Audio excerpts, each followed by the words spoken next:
Hello అండి అందరికీ welcome back to our channel. ఈరోజైతే మన వీడియోలో ఒక మంచి స్వీట్ రెసిపీని తీసుకొచ్చానమాట. ఇది చాలా అంటే చాలా బాగుంటుంది ఫ్రెండ్స్. తప్పకుండా మీ అందరూ ట్రై చేయవలసిన రెసిపీ అనమాట. సో ఏదైనా స్వీట్ తినాలి అనిపించింది అనుకోండి, ఇలా కొత్తగా డిఫరెంట్గా ఉంటుందన్నమాట. అచ్చం స్వీట్స్ ఆఫ్ స్టైల్లో అలా ఉంటుంది. జ్యూసీగా నోట్లో పెట్టుకుంటే అలా కరిగిపోతుంది అనమాట. సో ఈ స్వీట్ రెసిపీని ఎలా ప్రిపేర్ చేసుకోవాలో వీడియోలోకి వెళ్ళి చూసేద్దాం రండి. ముందుగా అయితే స్టవ్ ఆన్ చేసుకొని స్టవ్ పైన కడాయి పెట్టుకోవాలన్నమాట. 1 టేబుల్ స్పూన్ వరకు నెయ్యి వేసుకోవాలి. నెయ్యి కొంచెం వేడైన తర్వాత 1 టేబుల్ స్పూన్ వరకు ఉప్మా రవ్వ, దీన్ని బొంబాయి రవ్వ అంటాం కదా. సో ఈ ఉప్మా రవ్వని వేసుకొని సన్నని సెగ పైన ఈ రవ్వని చక్కగా ఫ్రై చేసుకోవాలన్నమాట. సో ఇలా ఫ్రై చేస్తూ ఉంటే రవ్వ అనేది చక్కగా ఫ్రై అవుతుందండి. సో మరి హై ఫ్లేమ్లో పెట్టేసుకొని ఫ్రై చేసుకున్నారంటే రవ్వ అనేది కలర్ చేంజ్ అయిపోతుంది. సో ఈ విధంగా మీరు ఈ రవ్వని ఫ్రై చేసుకోవాలి. ఇలా ఫ్రై అయిన తర్వాత 1 కప్పు రవ్వ వేసుకున్నాం కాబట్టి 2 కప్పుల వరకు వాటర్ తీసుకోండి. స్టవ్ని లో ఫ్లేమ్లో పెట్టేసుకొని మాత్రమే వాటర్ అనేది వేసుకోవాలన్నమాట. హై ఫ్లేమ్లో పెట్టుకొని వాటర్ వేసుకుంటే ఉండలుగా అయిపోతుంది రవ్వ అనేది. సో మీరు స్టవ్ని లో ఫ్లేమ్లో పెట్టుకొని ఇలా కలుపుతూ ఉంటే అలా మరొక 2-3 సెకండ్లకే రవ్వ అనేది వాటర్ని అబ్జర్వ్ చేసుకొని దగ్గర పడుతుంది. చూసారు కదా, ఈ విధంగా అవుతుంది. సో ఇలా కలుపుతూ స్టవ్ని లో ఫ్లేమ్లో పెట్టేసుకొని కలుపుతూ ఉంటే రవ్వ అనేది ఇలా దగ్గరగా ముద్దలాగా ఫామ్ అవుతుందన్నమాట. ఇలాంటి స్టేజ్లోనే మనము స్టవ్ని ఆఫ్ చేసేయాలి. స్టవ్ని ఆఫ్ చేసేసి రవ్వని పక్కన పెట్టేసుకోండి. ఈలోపు చల్లగా అవుతుందన్నమాట. ఇప్పుడు అదే కడాయిని స్టవ్ పైన పెట్టుకొని 3 టేబుల్ స్పూన్ వరకు ఎండు కొబ్బరి పొడి తీసుకుంటున్నాను అనమాట. పచ్చి కొబ్బరి కనుక మీ దగ్గర ఉంటే తురుముకొని తీసుకోవచ్చు. సో నా దగ్గర లేకపోవడంతో ఎండు కొబ్బరి పొడి వేసాను అనమాట. అలాగే బెల్లం అయినా వేసుకోవచ్చు. నేనైతే ఆర్గానిక్ బెల్లం పౌడర్ని అయితే యూజ్ చేస్తాను అనమాట. ఇది సూపర్ మార్కెట్లో అందరికీ అవైలబుల్గా ఉంటుంది. సో ఇలా బెల్లం వేసుకున్న తర్వాత ఒక 2-3 డ్రాపుల వరకు వాటర్ వేసుకోండి. వాటర్ వేసుకొని ఇలా దగ్గరగా కలిసేటట్టుగా ఈ విధంగా ఇలా కలుపుతూ దగ్గరగా ఇలా ఫామ్ అయిన తర్వాత వీటిని స్టవ్ని ఆఫ్ చేసేసి పక్కన పెట్టేసేయండి. ముందుగా మనం రవ్వ మిశ్రమాన్ని చేసి పెట్టుకున్నాం కదా. ఇప్పుడు దీన్ని మనం బాగా చల్లార్చుకున్నాక ఇలా చేతికి కొంచెం నెయ్యి కానీ ఆయిల్ కానీ అప్లై చేసేసుకొని నేను వీడియో క్లిప్లో చూపిస్తున్న విధంగా ఇలా రవ్వని కలిపి పెట్టుకోవాలన్నమాట. మనం చపాతీ ముద్ద సాఫ్ట్గా అలాగా కలిపి పెట్టేసుకుంటామో ఈ విధంగా రవ్వని బాగా ఈ విధంగా కలిపి పెట్టుకోవాలి. ఇలా కలిపి పెట్టుకున్న ఈ రవ్వని ఇప్పుడు ఇందులో నుంచి చిన్న పార్ట్స్ని డివైడ్ చేసేసుకోవాలి. నేను వీడియో క్లిప్లో చూపిస్తున్న విధంగా ఇలా చేసుకున్నారంటే మీకు చక్కగా వస్తుందన్నమాట. అంతకంటే ముందుగా మీ అందరికీ చిన్న రిక్వెస్ట్ అండి.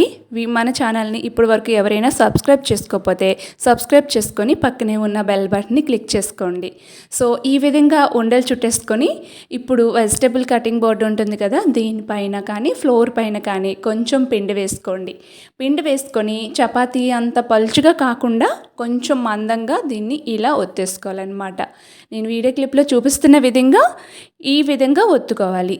సో ఇలా ఒత్తుకున్న తర్వాత మనం ముందుగా అయితే కొబ్బరి ఇంకా బెల్లము ఇలా చేసి పెట్టేసుకున్నాం కదా, ఈ మిశ్రమాన్ని తీసుకొని చేతితో కొంచెం ఫస్ట్ రౌండ్ బాల్లా చేసేసుకొని తర్వాత దీన్ని ఇలా మనం 2 చేతుల మధ్యలో పెట్టి చేస్తే ఇలా పొడువుగా వస్తుంది. ఇలా వచ్చిన తర్వాత మనం చేసుకునే ఈ రవ్వ పైన ఇలా పెట్టేసుకొని ఫోల్డ్ చేయండి. ఫోల్డ్ చేసుకుని ఏదైనా గ్లాస్ కానీ లేదంటే ఇంకా ఏదైనా అంటే కటోరా అలాంటిది ఉంటుంది కదా, దాంతో ఈ విధంగా కట్ చేసేసుకోండి. చాలా చక్కగా ఈజీగా కట్ అయిపోతుంది. సో ఈ విధంగా కట్ చేసేసుకోండి. ఇలా అన్నీ కూడా ఇదే విధంగా కట్ చేసేసుకొని ఒక ప్లేట్లోకి తీసేసుకోండి. మళ్ళీ అందులో కొబ్బరి ఇంకా బెల్లం ఇది చేసుకున్న మిశ్రమాన్ని ఈ విధంగా చేసి మళ్ళీ ఫోల్డ్ చేసుకొని కట్ చేసేసుకోవాలి. అన్నీ కూడా ఇదే విధంగా చేసుకోవాలండి. సో అన్నీ నేను రెడీ చేసేసుకున్నాను. రెడీ చేసిన తర్వాత డీప్ ఫ్రైకి సరిపడే ఆయిల్ని పెట్టేసుకొని ఆయిల్ వేడైన తర్వాత 1 by 1 మనం చేసుకునే ఈ మిశ్రమాన్ని వేసుకోవాలి. సో ఈ విధంగా వేసుకొని మనం వెంటనే టర్న్ చేయొద్దు, ఇంకా గరిటెలు అవేం పెట్టొద్దండి. సో నేను వీడియో క్లిప్లో చూపిస్తున్న విధంగా ఇలా తిప్పుతూ దీన్ని ఫ్రై చేయాలన్నమాట. సో ఇలా తిప్పుతూ ఫ్రై చేసి మళ్ళీ స్టవ్ పైన పెట్టి మళ్ళీ తిప్పుతూ ఫ్రై చేయాలి. అంటే రవ్వ అనేది ఒక్కసారి బాగా ఆయిల్ హీట్గా ఉంటే రవ్వ అనేది ఇలాగ పగుల్లా వచ్చేస్తుందన్నమాట. మరీ ఎక్కువ హీట్లో పెట్టొద్దు. స్టవ్ని లో టు మీడియం ఫ్లేమ్లో పెట్టేసుకొని దీన్ని ఫ్రై చేసుకోవాలి. సో ఈ విధంగా ఫ్రై చేసుకున్నాక మంచి కలర్ వచ్చేంత వరకు ఫ్రై చేసుకొని దీన్ని ఒక ప్లేట్లోకి తీసుకోవడమే. ఫస్ట్ వాయి కింద ఫ్రై చేసేసాను, తీసేసుకున్నాను అనమాట. సెకండ్ వాయి కూడా ఇదే విధంగా వేసుకొని ఫ్రై చేసుకొని తీసుకోవాలి. ఇప్పుడు ఈ పక్కన పెట్టేసిన తర్వాత ఇంకో గిన్నె పెట్టుకోండి స్టవ్ పైన. పెట్టేసుకొని ఇందులోకి 2 కప్పుల వరకు పంచదార తీసుకోవాలి. 2 కప్పులు పంచదార, 2 కప్పులు వాటరు. కావాలనుకుంటే 2.5 కప్పులు వేసేసుకోవచ్చు. నేను తీసుకునే వాటికి 2 కప్పులు వాటరు, 2 కప్పులు పంచదార అయితే ఎగ్జాక్ట్గా సరిపోయిందనమాట. సో ఇప్పుడు పంచదార అంతా కరిగి ఇలా రోలింగ్ బాయిల్ అవుతుంది.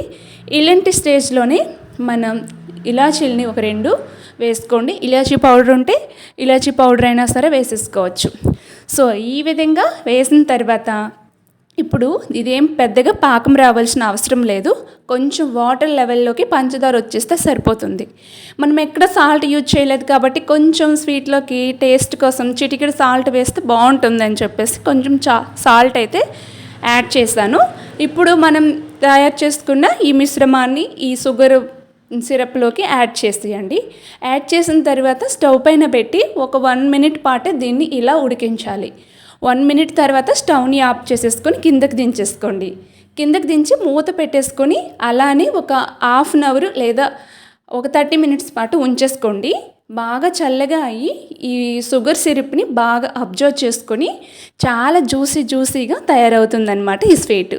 చూస్తుంటేనే నోట్లో నీళ్ళు ఊరిపోతున్నాయి కదా. సో అంతే టేస్టీగా, అంతే జ్యూసీగా చాలా బాగుంది ఫ్రెండ్స్. మీరు కూడా తప్పకుండా ట్రై చేయండి.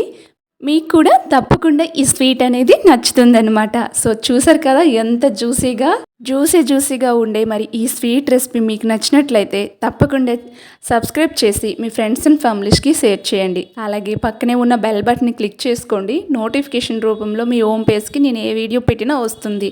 వీడియోని ఎండ్ వరకు చూసినందుకు ధన్యవాదాలు.